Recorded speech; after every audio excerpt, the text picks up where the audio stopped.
नमस्कार, आयुर्वेद गुरु में आप सभी का स्वागत है। मैं हूं सनी वालिया। हमारे साथ स्टूडियो में मौजूद हैं डॉक्टर मनोज उन्मानी, जो कि आयुर्वेद और पंचकर्मा एक्सपर्ट हैं। अगर आप भी किसी भी बीमारी के आयुर्वेदिक इलाज के बारे में जानना चाहते हैं तो स्क्रीन पर दिए गए नंबर्स पर कॉल करके आप डॉक्टर साहब से सलाह ले सकते हैं और www.ayurvedguru.com पर जाकर आप ऑनलाइन कंसल्टेशन भी ले सकते हैं। डॉक्टर साहब, आपका स्वागत है। आज हम बात कर रहे हैं सोराइसिस के बारे में। आयुर्वेद क्या कहता है सोराइसिस के बारे में? सोराइसिस एक ऐसा रोग है कि इसको हम कुष्ठ रोग में काउंट करते हैं। जी। आयुर्वेद में 18 प्रकार के कुष्ठ बताए गए हैं। सबकी चर्चा हम यहाँ नहीं करेंगे। आपने नोट किया होगा, जो हल्की सी ईचिंग भी बॉडी पे होती है वो भी कुष्ठ है। रिंग वॉर्म्स हो जाते हैं वो भी कुष्ठ है। ऐसे लेप्रोसी जो है वो महाकुष्ठ है, उसको कुष्ठ के रूप में मशहूर हो गया वो। बाकी 17 प्रकार के कुष्ठ जो रोग हैं वो स्किन डिजीज में चले गए। स्किन डिजीज यानी कुष्ठ रोग। और जो सोरियासिस है उसको आयुर्वेद हमने माना किटिव कुष्ठ। अब किटिव कुष्ठ क्यों कहा? मछली आपने देखी होगी जी। मछली की जो स्किन होती है उस पर जो शेप बनती है, ऐसी शेप ह्यूमन बॉडी की हो जाती है इस सोरियासिस रोग में। उसमें दिक्कत क्या है? एक तो कट्स लगते हैं, उसमें जलन होती है। दूसरा ऊपर स्केल उतरते हैं, वाइट कलर के स्केल उतरते हैं। तो वो जो एक शेप बताई मछली वाली, उसके कारण से जो रोग हुआ उसको हम किटिव कुष्ठ बोलते हैं और मॉडर्न में इसको सोरियासिस बोलते हैं। डॉक्टर, आपसे जानना चाहूँगा कि सोराइसिस क्या कॉन्टेजियस डिजीज है? नहीं, सोरियासिस टच करने से तो नहीं होती है। सोरियासिस होगी तो आपकी अपनी कुछ गलत आदतों से होगी जी। खान पान की गलत आदतों से होगी। मेन यदि मैं उसका कारण बताऊं कि जो लोग नॉन वेज का उपयोग ज़्यादा करते हैं, खासकर जो जलीय जीव हैं जैसे मछलियां हैं या प्रॉन्स हैं या समुद्र के जीव हैं या नदी में जो जीव पैदा होते हैं, उन जीवों का मांस यदि वो ज़्यादा उपयोग करते हैं तो उनको सोरियासिस ज़्यादा होने के चांसेस हैं। दूसरा, नॉन वेज किसी भी प्रकार का है और उसके बाद मिल्क प्रोडक्ट आपने यूज़ किया तो भी सोरियासिस हो सकता है। यदि दूध के साथ आपने नमक का उपयोग किया तब भी सोरियासिस हो सकता है, क्योंकि दूध की जो तासीर है वो है मधुर रस और नमक क्या है? अम्ल रस। आप जब दूध में एसिड डालते हैं तो क्या होता है? दूध फट जाता है जी। अभी हमने क्या किया? सब्जी खाई, और कोई भी सब्जी खाएंगे तो स्वाभाविक है उसमें नमक तो होगा ही। और साथ साथ हमने क्या किया? बटर खा लिया, दही खा ली जी। या हमने दूध ही पी लिया सीधा सीधा, तो वो क्या करेगा? अंदर जाके जब वो डाइजेस्ट होगा, वो जब दूध अंदर जाके रिएक्ट करेगा, वो फटेगा, तो क्या होगा कि उसमें टॉक्सिन्स बढ़ने शुरू हो जाएंगे। तो उन टॉक्सिन्स का जब लेवल बढ़ता है, और हम ये कहें कि हमने एक बार दूध पी लिया नमक के साथ, सब्जी के साथ, और हम ये कहें कि उससे हमारा सोरियासिस हो जाएगा, नो, नेवर। क्या होता है कि जब धीरे धीरे धीरे धीरे टॉक्सिन्स का लेवल बढ़ता है, जब लेवल बढ़ता रहता है, फिर एक ऐसी स्टेज आती है कि जब बॉडी की टॉलरेंस पावर खत्म हो जाती है। अभी इसका एग्जांपल आप ऐसे लें कि आपके हाथ में एक वेट है, मैंने और वेट रखना शुरू कर दिया। जब तक आप टॉलरेट कर सकते हैं तब तक तो आप सहन करेंगे, तो उसके बाद आप क्या कहेंगे कि डॉक्टर साहब और मत रखिए। स्किन भी या पूरी बॉडी भी ऐसे ही बोलती है कि अब और चीज़ें मुझे नहीं चाहिए। इसके अलावा मान लो चिलीज बहुत खा रहे हैं, सॉस बहुत खा रहे हैं, उससे क्या हो रहा है? पित्त बढ़ रहा है। पित्त बढ़ता गया और वो स्किन के थ्रू, स्वेटिंग के थ्रू निकलना चाहता है, पर हम कहाँ बैठे हैं? एसी में। हम कहाँ बैठे हैं? ठंडी जगह पे। हम एक्सरसाइज करते ही नहीं है, पसीना निकलता ही नहीं है। वो टॉक्सिन्स का लेवल धीरे धीरे करके बढ़ता रहता है।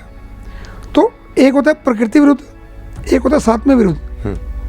प्रकृति विरुद्ध हो गया कि जो चीज़ें आपस में, जैसे मैंने एग्जांपल दिया दूध और नमक या दूध और नींबू, या एक एग्जांपल मैं और देता हूँ कि आपने नॉन वेज लिया, दैट इज एनिमल प्रोटीन, और उधर से आपने दूध लिया, that is also animal protein. पर दूध क्या था? That is in liquid shape, और नॉन वेज क्या था? That is in solid shape. और दूसरा क्या, उसको हमने क्या किया था? उसको हमने फ्राई किया, अच्छे से उसको बनाया, तो उसकी शेप और बदल गई। प्रोसेसिंग होगी तो शेप बदल गई, क्योंकि उसमें नमक भी डाला। और उधर से हमने दूध पिया तो उसकी तासीर बदल गई। ऐसे ही आप वेजिटेबल ले रहे हैं, दाल ले रहे हैं, जैसे खासकर उड़द की दाल, खासकर महा की दाल, खासकर बैंगन, भिंडी, इनके साथ यदि दूध पिएंगे तो सोरियासिस होना ही है। तो इन बातों का हमको ध्यान रखना है। सातवें विरुद्ध का मतलब क्या है कि मेरी बॉडी एक पर्टिकुलर आइटम को एक्सेप्ट नहीं करती। आपने नोट किया होगा कि मैं अपनी बात करता हूँ कि मैं चाय नहीं पी सकता। चाय पीऊँगा तो क्या होगा? मुझे वोमिट जैसी फीलिंग होगी। तो इट मीन मुझे चाय नहीं पीनी चाहिए। चाय पीऊँगा तो क्या होगा, एसिड बनेगा, और वो एसिड क्या करेगा, पित्त को बढ़ाएगा, पित्त को बढ़ाएगा तो साथ साथ स्किन डिजीज़ वो करेगा। तो ऐसे हर व्यक्ति की अपनी अपनी साथ में एक्सेप्टेंस है। तो ये आपको तय करना है कि मुझे कौन सा भोजन सूट करता है, कौन सा सूट नहीं करता।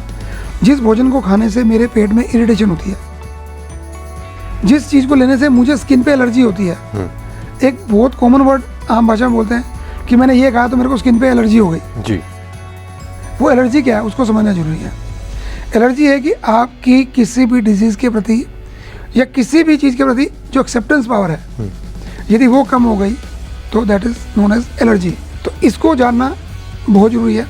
हम क्या खा रहे हैं, क्या चीज़ हमको सूट कर रही है, क्या चीज़ सूट नहीं कर रही है, उसके अकॉर्डिंगली हमको तय करना। अगर स्किन पर किसी तरह का इन्फेक्शन हो जाता है तो क्या वो भी सोराइसिस का रूप ले सकता है? देखिए, इन्फेक्शन किस तरह का होगा। एक तो इन्फेक्शन है कि बाहर से चोट लगी तो कोई इन्फेक्शन हुआ, किसी ने बाइट किया तो इन्फेक्शन हुआ। पर उसकी जगह मैं एक बात और बताता हूँ कि हम लोग एक चीज़ नोट करते हैं कि कभी कभी हम बैठे हैं आराम से, बैठे हुए ऐसे लग रहा है कि बॉडी पे कहीं कीड़ी चल रही है। आप नोट करो तो कीड़ी कोई नहीं होती, अंदर वो टॉक्सिन्स ब्लड में मूव कर रहे होते हैं जी। जब वो मूव करें तो दैट इज फर्स्ट सिम्टम कि आप किसी मेजर स्किन डिजीज की तरफ जा रहे हैं। दूसरा क्या होगा, जिसको हम अर्टिकेरिया बोल देते हैं कि स्किन पे लाल लाल चकते से पड़ जाते हैं, खारिज करते हैं, कुछ मेडिसिन लेते हैं एंटी एलर्जिक, वो दब जाता है।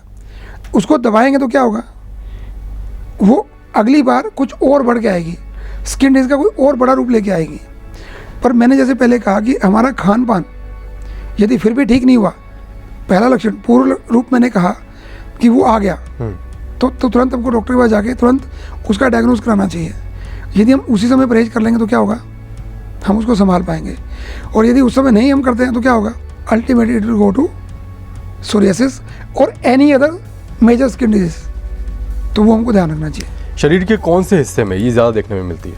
ऐसे तो पूरे बॉडी में होती है, पर जब शुरू होती है तो आपने नोट किया होगा बहुत से लोग अब जब ओपीडी में आते हैं तो उनका कहना है कि सिर में डैंड्रफ है, और आमतौर पर डॉक्टर पहले डैंड्रफ का ट्रीटमेंट नहीं करते हैं।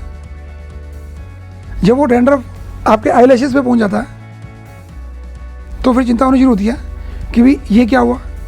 वो डैंड्रफ तो कभी आंखों पे आना नहीं चाहिए।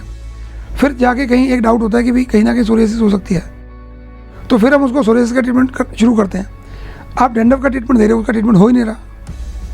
मान लो आपके ग्रोइंस में नीचे जहाँ पसीना ज़्यादा आता है या आर्म पिट में जहाँ पसीना ज़्यादा आता है वहाँ स्किन डिजीज हुई और डॉक्टर ने आपको एंटीबायोटिक या सब मेडिसिन या आयुर्वेदिक को ट्रीटमेंट दिया, उसको उस पर इफेक्ट करना चाहिए पर वो इफेक्ट नहीं करता है, तब भी हम मानते हैं कि ये नॉर्मल स्किन डिजीज नहीं है, it may be psoriasis.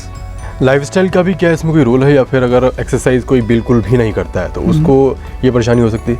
Lifestyle का तो सीधा सीधा रोल है ही है इसके अंदर कि यदि हम एक्सरसाइज करके स्वेटिंग कर देते हैं बॉडी से, ऐसे नहीं कि हम बैठे हैं धूप में और स्वेटिंग हो गई हमारी स्किन डिजीज ठीक हो जाएगी, उसकी बजाय हमने एक्सर्ट करके जी खुद को एक्सर्ट करके स्वेटिंग निकाल दी। क्योंकि मल निकलने के तीन ही रास्ते हैं, मेन तीन तरह का मल हम बोलते हैं कि मूत्र, पुरीश और स्वेद, मतलब यूरिन, फिकस और स्वेटिंग। अब जिनको पसीना कम आता है उनको स्किन डिजीज होने के चांसेस ज़्यादा होते हैं, या पसीना बहुत ज़्यादा आता है उनको भी चांसेस ज़्यादा है। मतलब गर्मी में पसीना आना, सर्दी में नहीं आना, ऐसा होना चाहिए। तो इस तरह का जो फैक्टर है लाइफस्टाइल का, वो बिल्कुल रोल प्ले करता है। यदि हम हर समय एसी में रहेंगे तो पसीना आएगा नहीं, पर जो टॉक्सिन्स बॉडी में, तो क्या होगा, जैसे आप थोड़ा सा धूप में गए, ऐसा होता नहीं कि 24 घंटे हम एसी में रह सकते हैं, तो स्वेटिंग जब होती है तो फिर वो टॉक्सिन्स बाहर निकलते हैं और सोरियासिस होने के चांसेस बढ़ जाते हैं।